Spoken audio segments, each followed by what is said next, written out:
അങ്ങനെ നമുക്കും കിട്ടി ദൈവത്തിൻ്റെ കാവ്യനീതി. അല്ലാണ്ട് ഇപ്പം എന്താ പറയുക, അതൊന്ന് കേട്ടോ കിട്ടും. അവന് ഇപ്പൊ കുറച്ച് ദിവസമായിട്ട് അനീഷ് ഇച്ചിരി കളി കളിക്കുന്നുണ്ട്. കാരണം ഇത് ഷിയാസ് കൈൻ്റെ ആളാണ് എനിക്ക് തോന്നുന്നത്. അതിന്റെ PR കൂടിയുള്ള കാരണം അവൻ എവിടെ നോക്കിയാലും അനീഷിന്റെ വീഡിയോകൾ അനീഷ് ആദ്യമാണ് എന്തെങ്കിലും അമ്മയെ ചെയ്യാൻ ചെന്നായിരുന്നു അനീഷ്. അതിന്റെ അമ്മ കേൾക്കുന്നുണ്ട് അനീഷ്. അതിന്റെ പെങ്ങളെ പിടിച്ചാൽ നമ്മൾ നോക്കിയിട്ടില്ല. എന്താണ് ഇവൻ കണ്ടത് നിങ്ങൾക്ക് മോശം. അത് കൃത്യമായിട്ട് വന്ന അനുവിന്റെ PR തന്നെയാണ്. അത് കൂടുതൽ ഷിയാസ് കൈൻ്റെ ആളാണ്. അതാണ് ഈ പേരിലും അറിയപ്പെടുന്നത്. അപ്പൊ അത് നിങ്ങൾക്ക് തന്നെയാണ് എന്ത് യോഗ്യതയാണ് ഞാൻ ഓർക്കുന്നത്. ഒരു നല്ലൊരു മാന്യനായ ഒരു സ്ത്രീകളെ പോലും ഒന്ന് ജസ്റ്റ് ശരീരത്തിലോ എത്രയോ പേര് കെട്ടിപ്പിടിച്ച് പോകുമ്പോൾ അതിനകത്ത് നമ്മൾ ആദ്യത്തെ സീസൺ തൊട്ട് കാണുന്നത് ഈ പുറത്തിറങ്ങിയാലും കെട്ടിപ്പിടിച്ച് മറിഞ്ഞ അനുവാദിക്കുന്ന പറഞ്ഞാൽ മുന്നിൽ എഡിറ്റായപ്പോ തന്നെ ഒച്ച വെച്ചോണ്ടാണ് പറയുന്നു. ഒരാളെ കെട്ടിപ്പിടിച്ച് ഉമ്മച്ച് എന്തിനു ഇതൊരു വേണ്ടേ, ഇതൊക്കെ ഒരാളെ കെട്ടിപ്പിടിക്കണം വേണ്ടതെന്നൊക്കെ അവരുടെ ആ ആളുടെയും പിന്നെ ഓപ്പോസിറ്റ് നിൽക്കുന്ന ആളുടെയും കംഫർട്ടാണ്.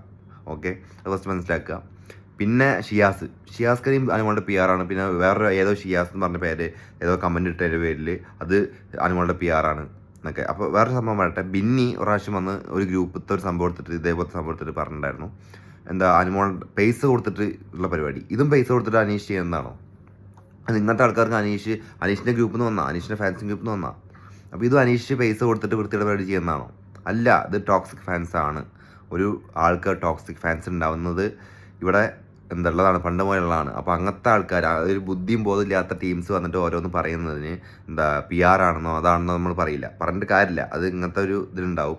അതായത് ഇങ്ങനത്തെ അനീഷ് ആയിക്കോട്ടെ ആരായിക്കോട്ടെ, ഇപ്പോൾ വലിയ സ്റ്റാർസ് ആയിക്കോട്ടെ ആരായിക്കോട്ടെ, ഇങ്ങനത്തെ ഫാൻസിനെ ഒഴിവാക്കി വിടുക തന്നെ കാര്യം. നിങ്ങൾ തന്നെ പറയാം എൻ്റെ വീട്ടിൽ തല്ലി വിടാം, അപ്പോൾ എത്ര പറഞ്ഞിട്ടാലും കാര്യമില്ല. പക്ഷെ എന്നാലും ഒരു നിങ്ങളുടേതായ ഒരു രീതിക്ക് ഈ ഒരു വോയിസ് അനീഷനെ വന്ന് റിയാക്ട് ചെയ്യണം എന്നാണ് എനിക്ക് തോന്നുന്നത്. കാരണം ഇത് വൃത്തിയായിട്ട് രീതിക്ക് സംസാരിക്കുന്നത് എത്രയോ വൃത്തികെട്ട തരം താഴ്ന്ന ഒരു സ്ത്രീകൾക്ക് തന്നെ അപമാനമായ ഒരു സ്ത്രീ മാറിയിരിക്കുകയാണ് ഗൈസ്. അത് മനസ്സിലാക്കുക, അതൊരു സ്ത്രീയാണ് പറയുന്നത് എന്നുള്ളത്.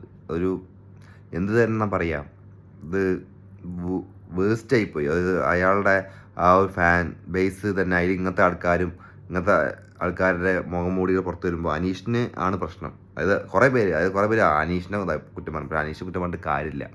അനീഷിൻ്റെ പ്രശ്നമല്ല ഇത്. അനീഷ് പൈസ കൊടുത്തിട്ട് ചെയ്യിപ്പിച്ചു എന്ന്, അനീഷ് PR-കൾക്ക് പൈസ കൊടുത്തു, അങ്ങനല്ല. PR-ക്ക് പൈസ കൊടുത്തിട്ടുണ്ട്, പക്ഷേ അത് വേറെ കാര്യം.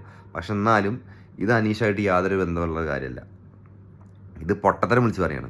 എന്തൊക്കെയാണ് പറയുന്നത്, പെൺകുട്ടികളെ കെട്ടിപ്പിടിക്കാൻ പോയിട്ടില്ല, അങ്ങനെ അയക്കാൻ പോയിട്ടില്ല. എന്താണ് വൃത്തികെട്ട രീതിയിലല്ലേ അത് പറയുന്നത്? ഇത്രയും വൃത്തികേട് വിളിച്ച് പറയല്ലേ ഒരു ഗ്രൂപ്പിൽ? എങ്ങനെ ഇത്ര മാന്യത ഇല്ലാത്തൊരു ജനതയും കൂടി നമ്മുടെ നാട്ടിലുണ്ട് എന്നുള്ളത് മനസ്സിലായി.